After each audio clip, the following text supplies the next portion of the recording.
Welcome to another episode of Growth Hacker TV. I'm Bronson Taylor, and today I have Nabeel Hyatt with us. Nabeel, thanks for coming on the program. Oh, no problem. I'm excited to be here. Yeah, we're excited to have you. You've done some cool things, and for people that don't know, I'll rattle off a few of them here. Currently, you're a venture partner at Spark Capital, and previously you were a general manager at Zynga, and you ended up at Zynga through an acquisition when they acquired your company Conduit Labs. Does all that sound right? That sounds exactly right. Yeah, we built a social gaming company early on, sold to Zynga, and then I was at Zynga running a couple of games up through the IPO and afterwards. Yeah, and then before that, I mean, if we went back even further, you've done even more interesting things. You were at MIT Labs. I think there was a spinoff of Ambient Technologies or something like that. You got some MIT awards for being a great innovator. So there's a whole resume there if we want to keep going back. But your recent history is enough to give people a taste of what you've done. Now, you're one of the VCs that's kind of gained a reputation for understanding growth. Different VCs bring different things to the table, and because of your history, you just kind of have a knack for it, it seems. You speak on the topic, you teach on the topic, you write about the topic. So I want to start by kind of having you help us understand growth at sort of a high level. So a few months ago, you wrote an article where you said we should stop calling it growth hacking and start calling it evidence-based product development. Walk us through that. What do you mean by that?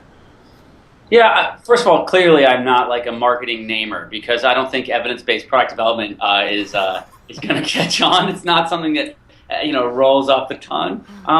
But there were two things that I wanted to really touch on that I feel like are really not encapsulated in the conversation that we have about growth. We talk about growth and we talk about growth hacking.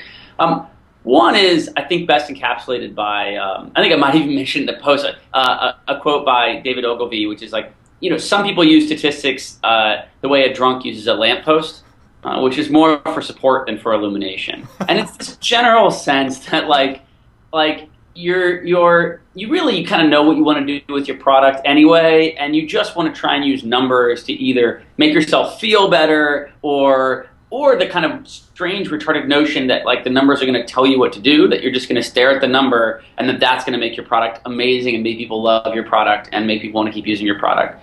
And my worry is that because people get conflated with that definition, they lose what being process-oriented and metric-oriented can do for driving real growth, especially in consumer, but also in enterprise products. And so I think about this more as applying science to an area that was largely filled with superstition. What you build next in your product, how's it going to grow, is like five guys in a room on a whiteboard going, I don't know, I think it's this one, or I think it's this one, or I think it's this one, and we want to fix that, right? We want to try and say it does come, really amazing ideas do come just like a scientist. Imagine a scientist trying to figure out a cure for cancer, right? The ideas still come from some deep creative place. That's a mixture of them looking at other studies, them doing work on their own, but really they have a hypothesis. They say, based on my knowledge, I think it could be this.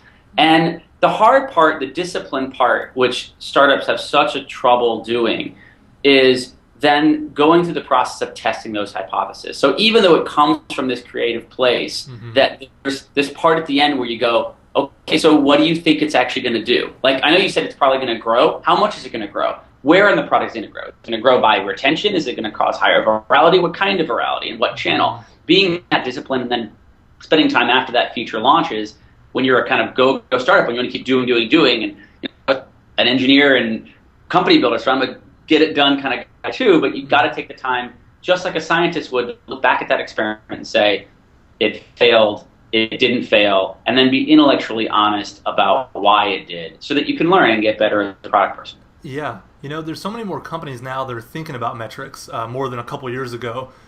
Do you find that they don't go and look after the hypothesis of what actually happened? Do you find that they install Mixpanel, they install Kissmetrics, and then they just kind of let it run, and they never really have that moment of all right, team, let's look at what has happened and compare it to our hypothesis a month ago and see if it lines up? Do you see that they don't do that a lot? Well, I can say that, as an entrepreneur, which is the bulk of my career, I found that last step the hardest to do. I personally found it very hard to decide on a Friday to sit down for 2 hours with my team and go back through not even the week, but the previous week, make sure we draw in results, and then walk through the data. That is very hard. It's very hard to contribute that amount of time and personnel to doing something like that. But if you don't, I think it is very, very hard to learn. The nature of growth and even just feature development is that most weeks we don't knock it out of the park. Most weeks we release a feature and move some number up a little bit or down a little bit. That is really lost in the noise if you're not staring at it. Mm-hmm. And so everyone can learn from the every 6 months or a year you release a feature and it completely pisses off your users and you get emails and phone calls and your subscription rates go down. Like it's easier for a product person to learn there. They just got, they just touched the stove and they got burned. They'll learn. And same, you insert some amazing feature that suddenly causes 10x growth. Like anyone can learn from that. Like you don't even look at it, you don't have to stare at a mixed panel display to see. But that's not most weeks.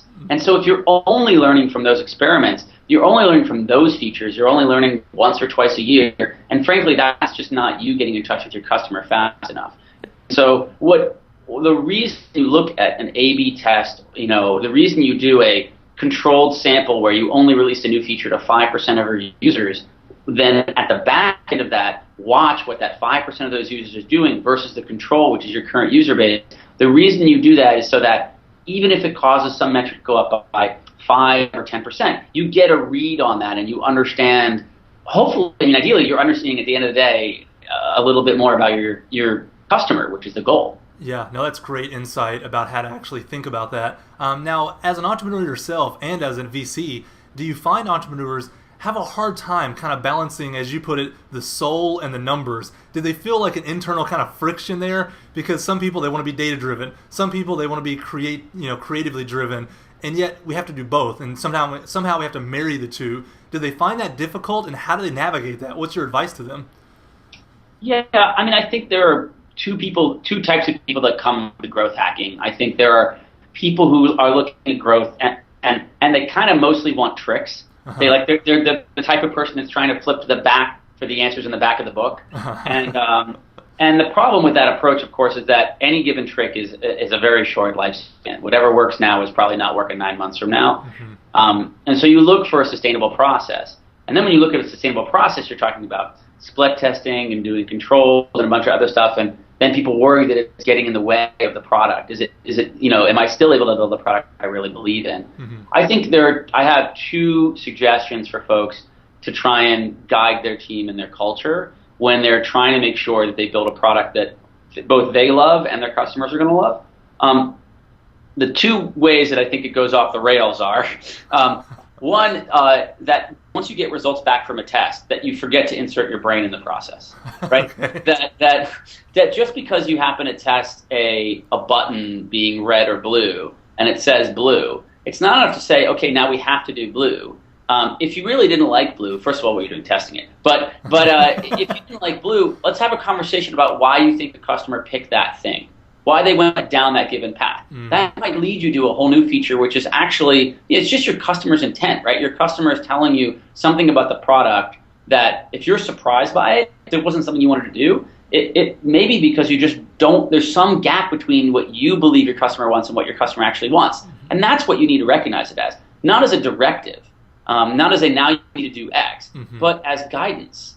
And so that first, the what I'm going to build in a given week, month, year, that should come, it can be informed by data, but it should come from your heart. It should come from some area where you really care mm-hmm. and you really think it's going to drive the result that you want, which is the second bit of that equation. Mm-hmm. So one is just understanding that one is making sure you're not going to the back of the book and trying to look for answers, that you're doing it because some other company did it, but because you believe in it. Mm-hmm. And the second part of the equation that I think people sometimes they'll lose their way is when they're not being very clear with themselves or their team about where the bounding box of ideas is. It isn't enough to start a software company and say, hey, I think for growth we can sell ice cream online. It's like, no, that wasn't our vision and that wasn't our mission. Mm-hmm. And I think people don't take the time to be really material about what their vision and their mission is. What is outside of bounds? What are our values, and what are the things that I don't care I don't care what growth means. Like, I don't want to do online gaming and prostitution. Like, I think I'm drawing very hyperbolic references to make it clear, but I think you actually have to get fairly nuanced. This is the type of culture we're trying to build.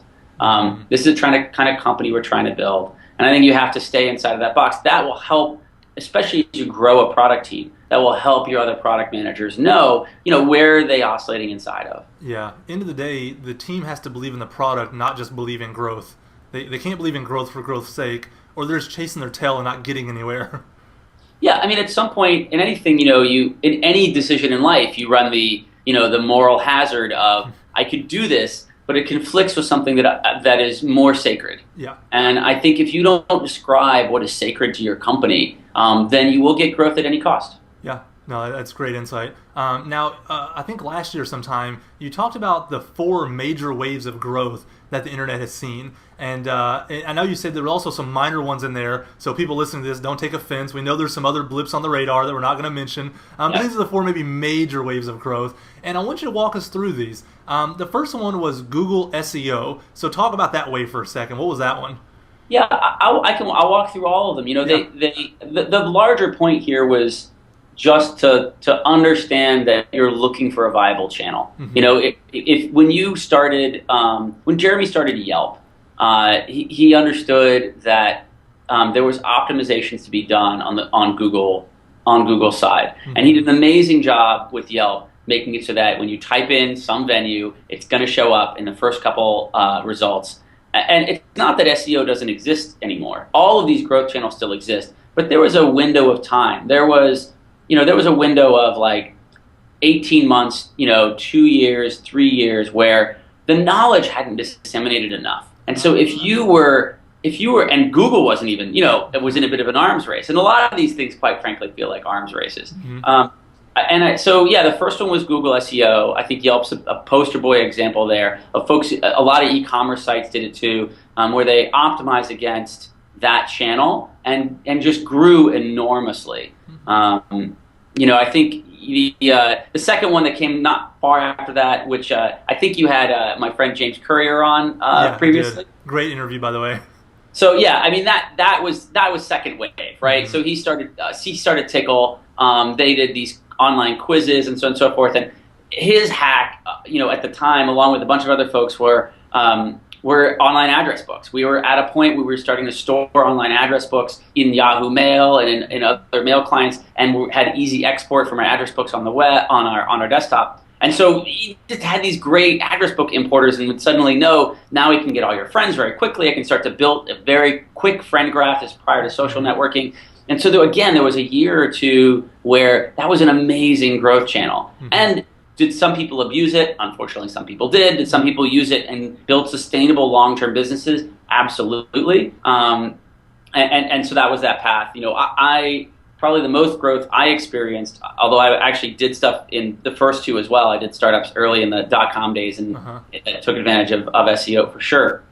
But the Facebook app platform was probably the one that really, I think, catalyzed some of this thought process around growth recently. I mean, it really brought together a very tight community for a couple of years there, and then, of course, helped drive long-term sustainable businesses like Zynga that took advantage of the request channel, notification channel when it was still around, and the feed channel in Facebook, and the phenomenal growth of Facebook, and the fact that you had this graph of friends to say, now I don't have to do a weird, upload my address book from a weird, I know what your graph is, I know who your friends are, and can we build a product that takes advantage of that, that gives you value for that?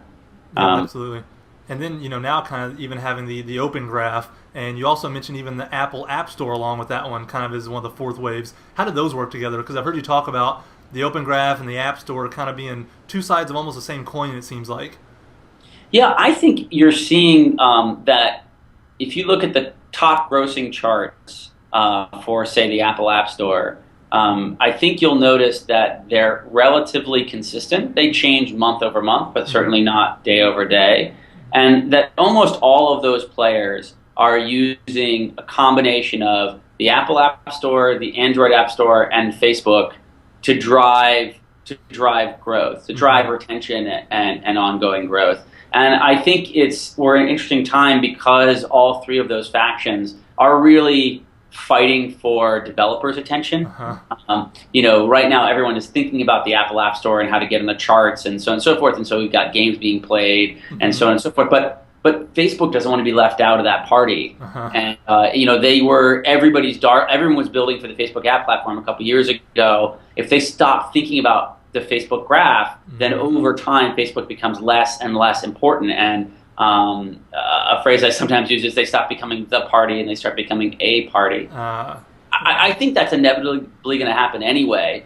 But there's a window where that means Facebook does different things with their product. It means that they're trying to find ways to showcase the right types of content. And if you happen to have the right type of content, you're going to get showcased in the App Store, in the Facebook graph. That's going to help you drive more installs or more retention back to your product, which is going to drive up the charts, which help you get charted, which, as we know, starts the flywheel of growth. Yeah. It seems like Facebook is in a tough spot because on one hand, they want to be kingmakers. They want to be the people that can bestow major growth on companies because then that allows more developers to develop on the platform, which keeps that virtuous cycle going and they still become the party.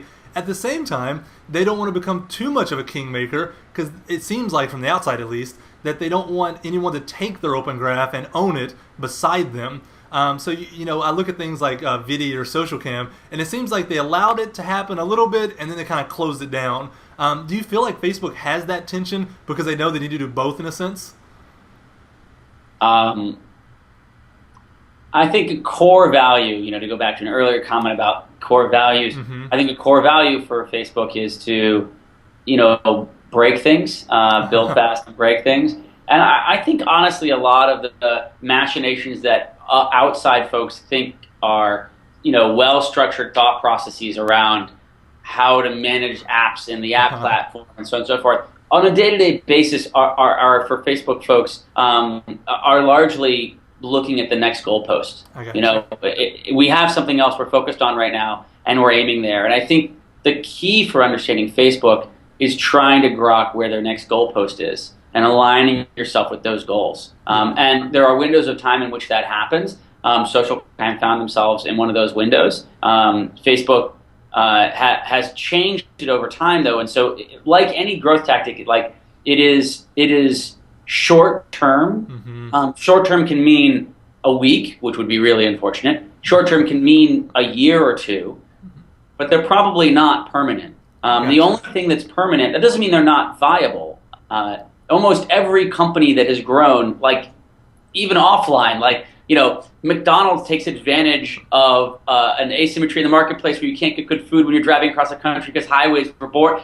Everyone takes advantage of a short-term window where there's an exceptional reason why this company can grow. When normally it's not normal for a company in a span of 4 or 5 years to grow to hundreds of millions of users and hundreds of millions in revenue. No matter what, there's some exception. So I think it's okay to understand that it's relatively short-term.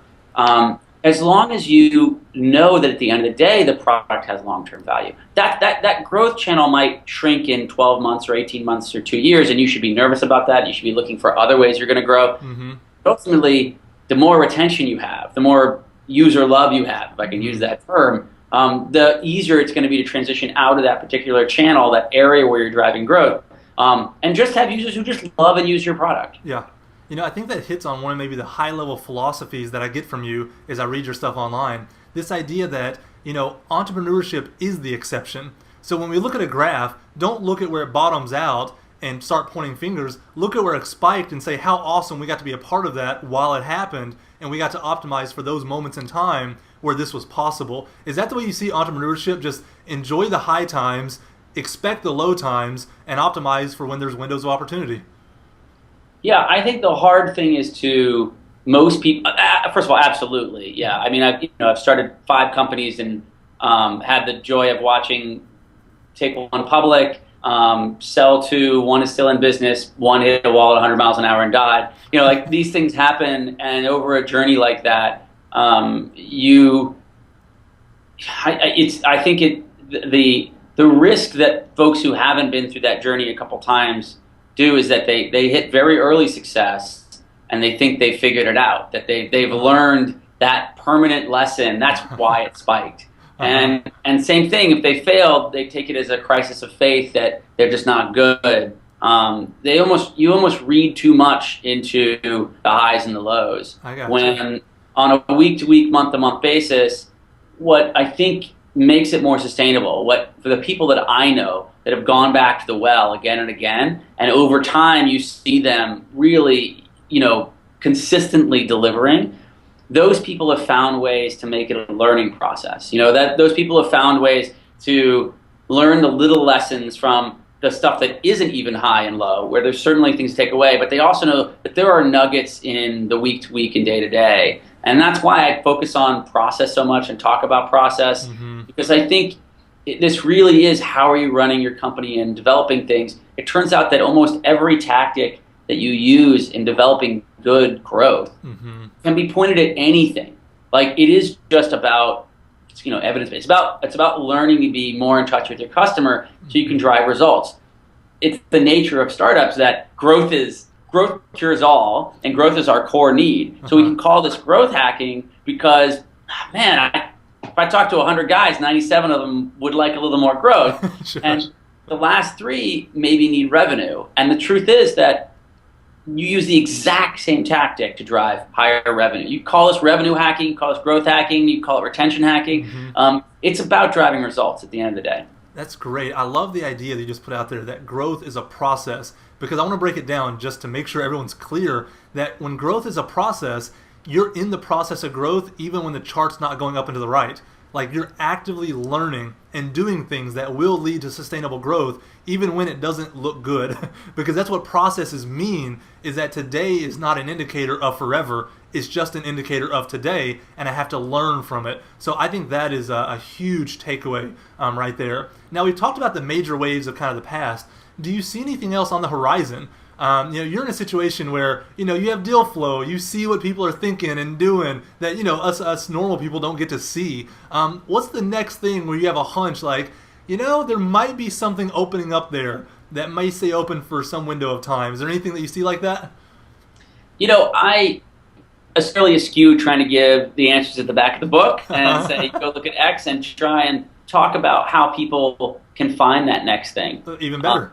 And so I think for me, you were looking for ecosystems that are developing that haven't matured, right? If you go back to a startup paradigm, the reason people care about a thing called first mover advantage, which is this idea that you're the first in the market, and so you have some advantage over the other people. The reason people ascribe to that over the years is because when the rules haven't been written, that's when a startup has the best chance to rewrite the rules, right? Like, if the rules are all in place, then trying to break in is hard, right? Like, Best Buy is not a growth channel because the end caps, how you talk to a buyer, like, everything about that relationship has been completely set up, right? You. It's been normalized over time. And if it's been normalized over time, then the big fat company who knows all that process is going to win.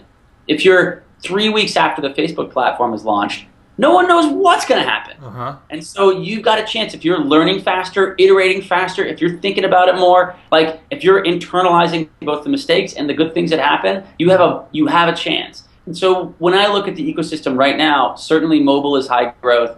If I look at ecosystems sub inside of that are growing, you look at high growth startups like Pinterest or Wanilo or Instagram. All of those are their own ecosystems. And do you have some way of grafting onto that? I'm so surprised that there hasn't yet been a story of 2 or 3 startups that have achieved hypergrowth by finding a way to integrate with Pinterest in an interesting way, considering the growth trajectory that Pinterest is on. And I do know several startups, we have one in our portfolio that has experienced massive growth thanks to Instagram. So it happens, and so that's what I'd look for. I would look for other opportunities where you see a huge community forming, where you see people gathering that might have affinity to your product, where the rules haven't been written yet. Yeah. No, that's great. We've had so many people come on and say, there's 0-day hacks, you have to be ready when the opportunity arises, but no one's actually fleshed it out as well as you just did. No one's actually talked about the indicators, for us to sense, like, okay, big ecosystems, still chaotic, growing a lot, rules aren't written, go find a way to integrate. That is an incredible playbook. So thanks for walking us through that.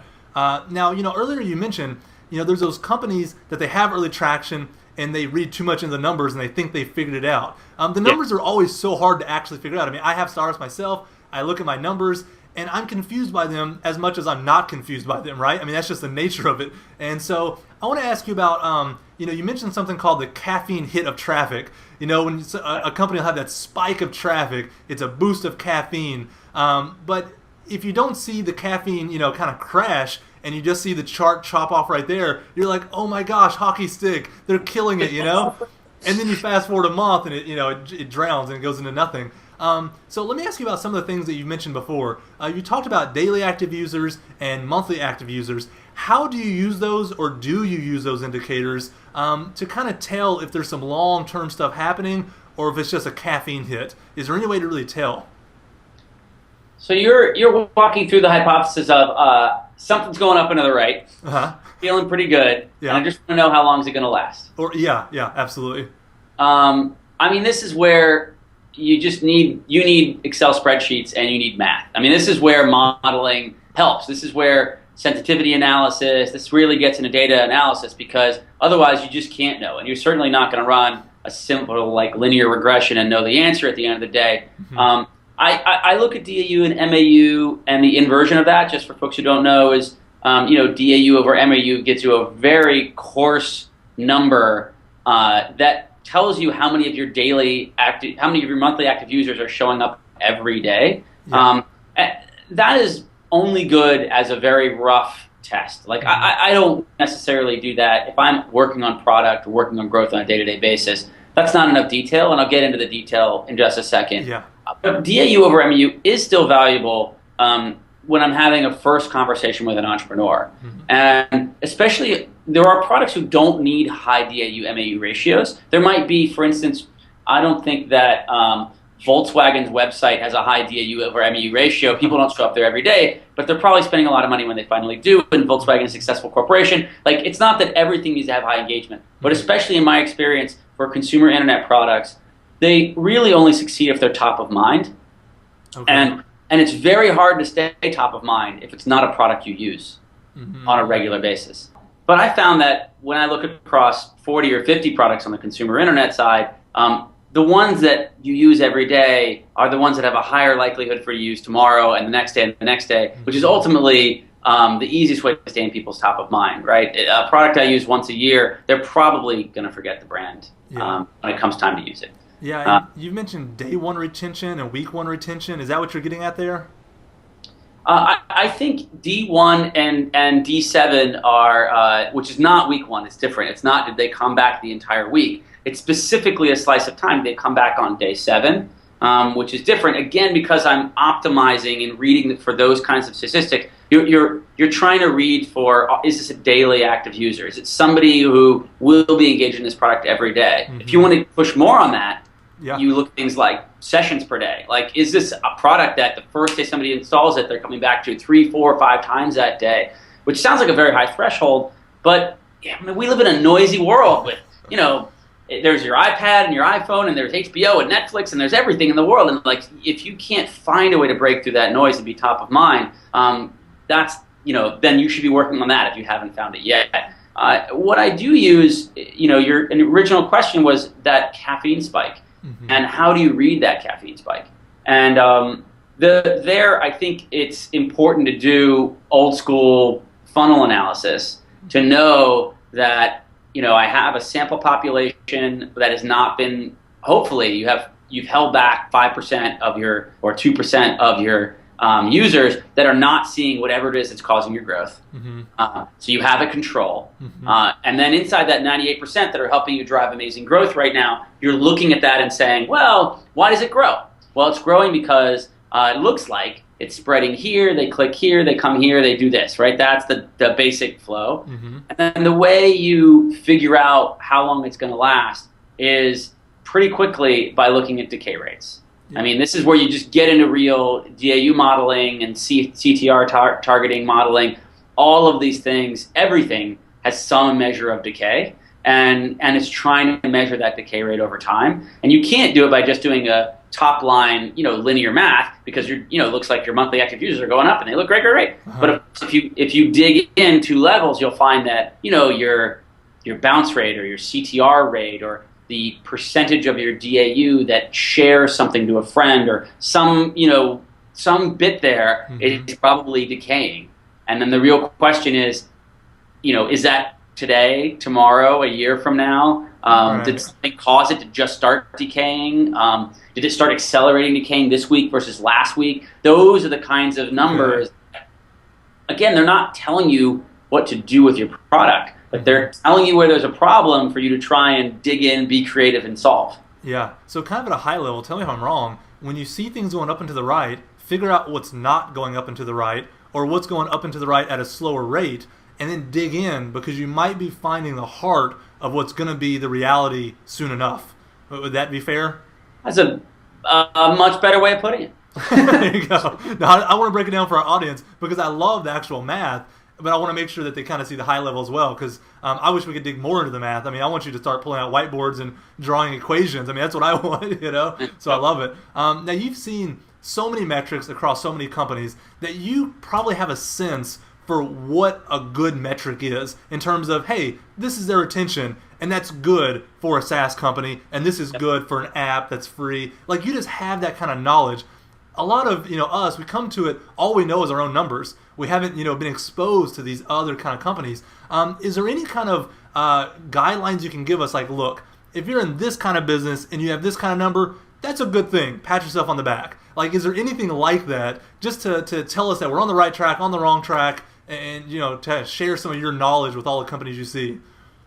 Yeah, I think benchmarking is a systemic problem in the industry, and I have a couple of percolated projects that I'm working on to try and solve this, because I think it is one of the biggest barriers.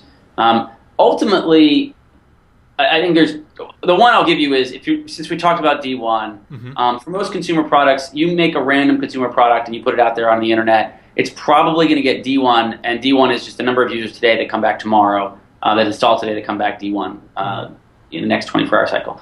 That will be roughly in the 10 to 20% range for like average product. Okay. And as you mentioned earlier, like, you're looking for exceptions. Like, you don't want average. That's not good.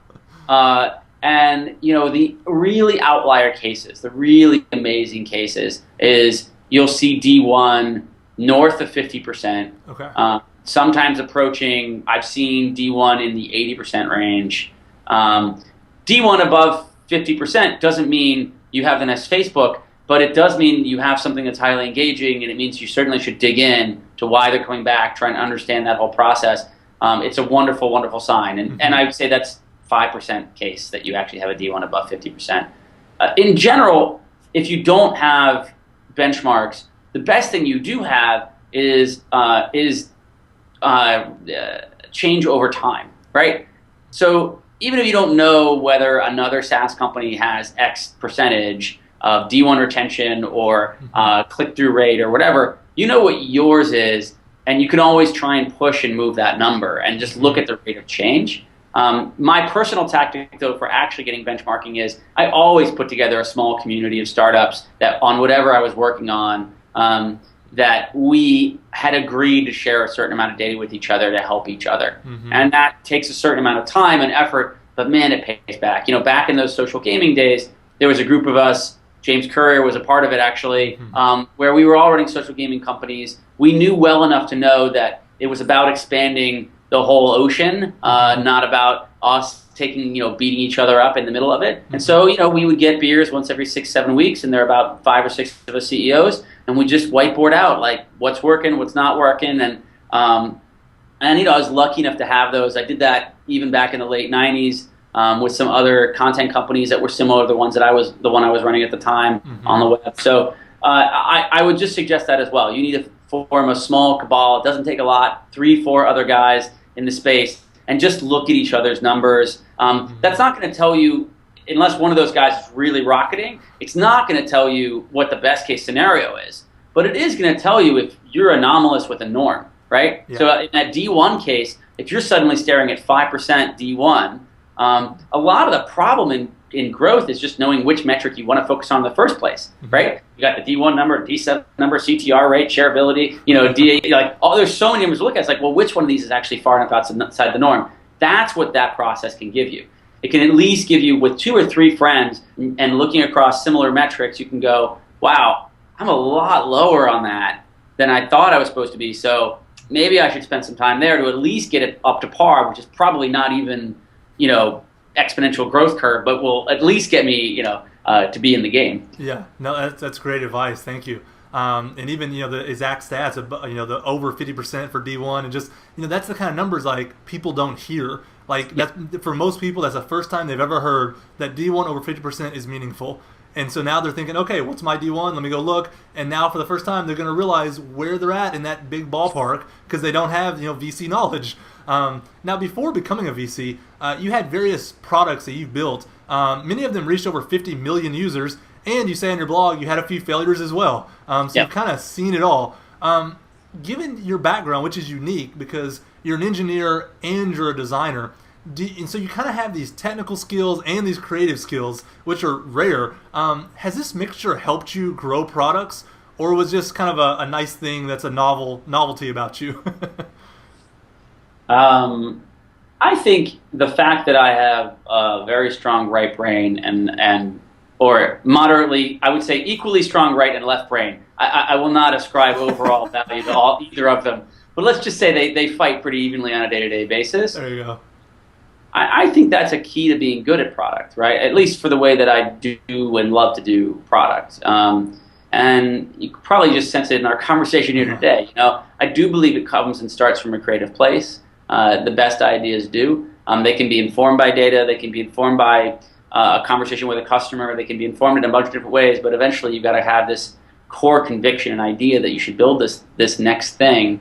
But then I think it's intellectually dishonest to not be critical off the back of that about where you screwed up. Mm-hmm. And there is no room for superstition in what we do, and to simply say that, well, that guy's just got great gut.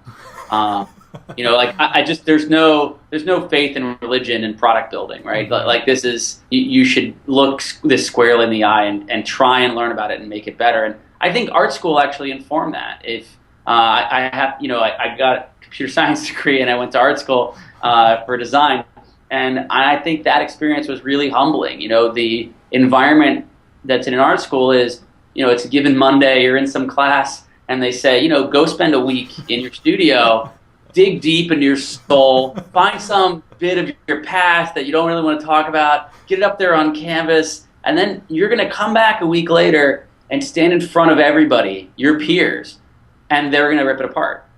Not because they want to put you down and so on, but because they want to make you better at what you're doing.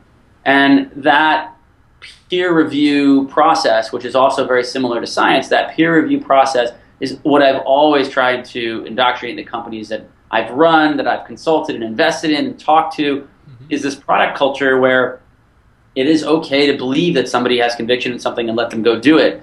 And the gimme for that is, at the end of the day, I don't care if you're the CEO, the VP of product, the creative director, you have to stand in front of somebody 2 weeks later and say, okay, so we launched a new homepage. I thought that it was going to decrease bounce rate by 25%. It increased bounce rate by 5%. Here's why I think that happened.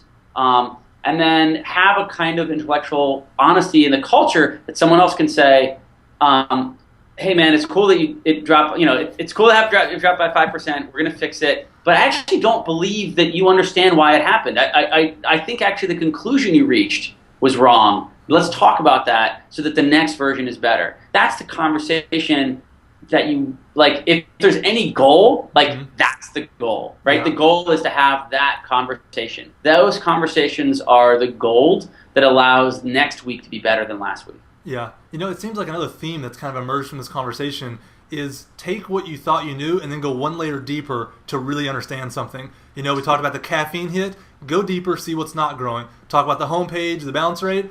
You think go deeper. Why did it happen? It's almost like there's people who, try to hack growth at a surface level, but then it's the ability to say, but why, but how, and going one layer deeper, and then really learning something meaningful. So I just see that in so many of the questions that you've answered. Now, you guide so many startups, day to day in what you do. So you see their misunderstandings. You see the young, wide-eyed entrepreneurs and their thoughts on growth. What are some of the misunderstandings that companies have about growth, or maybe even specifically when they have a little bit of traction, but they haven't really grown yet? What are some of the things that you just find yourself having to tell them kind of over and over, like, actually, this is probably true, not that? I think that one of the big I'm trying to think through like this week's meetings with startup guys. Right. Like, what did I find myself repeating over and over again? I think when it comes to growth, the things that I resonate back to a lot are that it's a little bit what I support. It is a process and not a trick.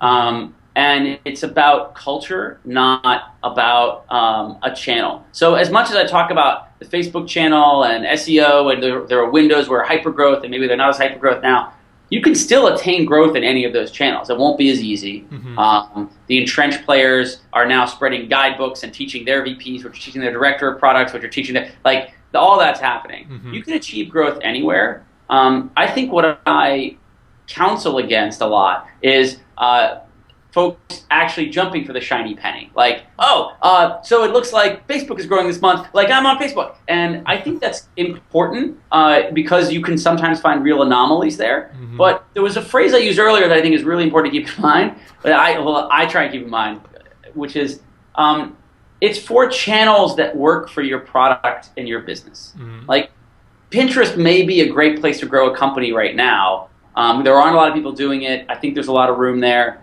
if you're the right kind of company. Yeah. And there are you have to understand and be inward looking that maybe your specific consumer educational learning platform isn't an awesome map for Pinterest as a growth channel. Yeah.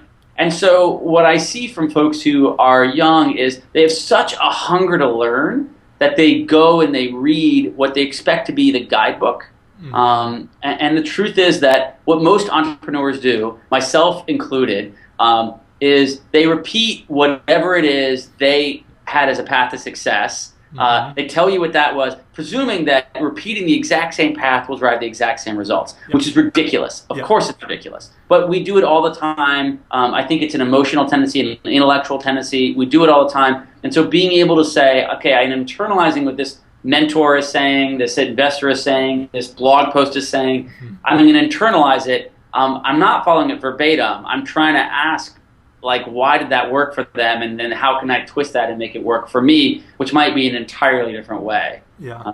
And so that kind of it's a little bit of the back of the answers of the book kind of thing, but that desire to graft quickly onto the hot thing instead of asking whether that thing maps to them is probably the biggest gap. Yeah, so as an entrepreneur, don't look for the guide. You are the guide. You just haven't written it yet because you got to discover it. Yeah. So that's awesome. Now, earlier we talked about kind of the waves of growth, Google and SEO all the way through the Open Graph and that kind of stuff. And there's all these known channels. I mean, everyone and their brother, they know about, hey, here's how Airbnb used Craigslist. It's not a secret. Everybody knows some of these channels. Do you have any portfolio companies that are just growing, in a surprising way, that are doing it in the most ridiculous way? It's just like, wait a second, that's not supposed to work, or we didn't know it could work. It's not the Open Graph. It's like some other thing that nobody knows about. Do you see any portfolio companies like that?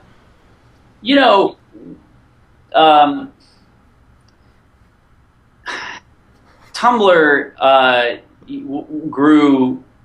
I know why people retained in Tumblr. Tumblr went through actually a good first year of Tumblr's life. It's now a top 10 website on the internet, and so on. And but I knew David fairly early, and Spark was a seed investor and an investor all the way through every round at Tumblr. And that took a year to really start growing. I mean, it was growing a little bit, but it really took over a year for it to hit exponential growth. And the way it really started growing in the end was when reblogging was introduced. And I think it is hard to grok from the outside in why reblogging would lead to growth. And it led to growth in a very, because it led to growth in a very indirect way.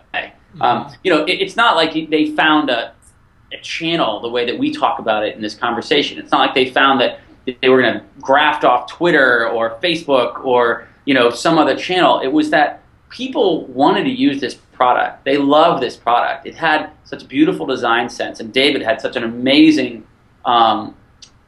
sense over what he wanted this product to be. But they didn't know what to write.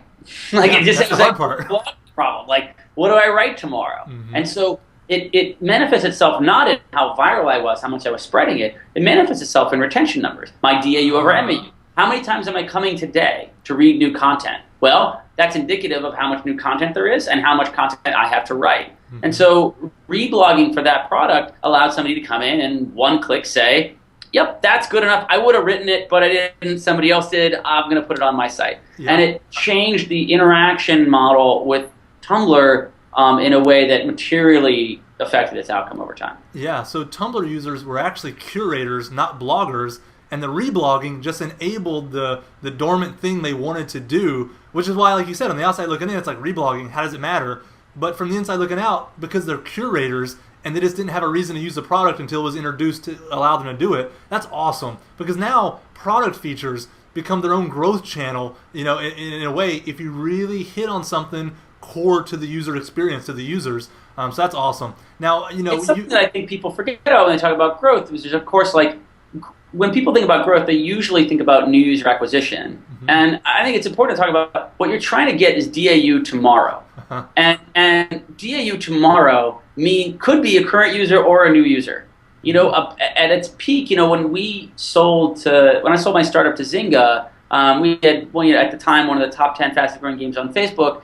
At that game, we were driving tons of messages every day out to people's friends for various reasons, and about 50% of those messages were honed and tuned to be aimed at existing users and not new users. It was about driving growth tomorrow, but it's a lot easier to get back a user than it is to get a new user. So you should focus on it and don't forget it. And two, like, if you want users to really love your product, they have to have been using it for a little while. Yeah. And so by driving that retention, you also drive that user love, that desire to keep using the product, which can help you in lots of other ways. That means they're also the propensity to actually be viral and get new users is higher, revenue potential higher, word of mouth higher. Like, there's a lot of good things that come off of retention. And when I think about growth hacking in the larger sense, I usually do think about that as a tactic. That process is 50 to 60% about retention, and only 40 to 50% about new users. Yeah, that's great. When you say that, it makes me think of something I heard, that as a product, you're looking for marriage with the users, not a date. And so you're looking to really retain them because it's in a marriage that they will help you be viral. They'll support you, encourage you, inform you, all those things. The people that come and bounce, they help the numbers in the short term, but long term, they're not helping you grow your product. Now, you've answered this last question a million different ways. It's a high-level question, so you can take it anywhere you want. You can repeat something you've already said, however you want to take it. But what's the best advice that you have for anyone that's trying to grow a startup? Yeah, it's like a good summary. There you go. This can be your fortune cookie Yoda moment. I think it's not going to be surprised what I say. I think look inwardly, not outwardly, if you're trying to find paths to growth. The answer isn't a trick on a blog post that you just aren't showing up or watching an interview here or going to a growth conference. All those things are valuable in order for you to build a culture of growth inside of your company. And if you don't have a proxy for that, if you've never been a part of that, try and think about other analogies and use with your team other analogies that you think will resonate. And that's why I go back to analogies like, think about what a scientist go through, think about what Einstein goes through to make a massive breakthrough. Think about what an artist goes through in an art school when they're trying to become a better artist and they're trying to go through that process. That's the best way for me to give nuggets to you that hopefully will lead you. Hopefully you're 10 times smarter than me And you'll use analogies like that to actually craft better processes than I've even, developed, and to make it your own with your own team. I'm very, I when I sit and advise with people, I say, like, after talking with me for a couple of months and me working with you on growth, like, you don't get a certificate at the end of this. You're not supposed to. I'm not giving you a Bible or a rule book. Like, these are all guideposts along the way for you to find your own way. That's great. I love that first sentence you said. It's like a perfect fortune cookie. Look inwardly, not outwardly, for growth. That's awesome. Well, Nabeel, this has been an incredible interview. I know that people are just going to love this. They're going to take away so many things. You obviously have seen growth, there as an entrepreneur, as a CEO doing it. You get to watch it as a VC, and you have a lot to bring to the conversation. So thank you again for coming on the program.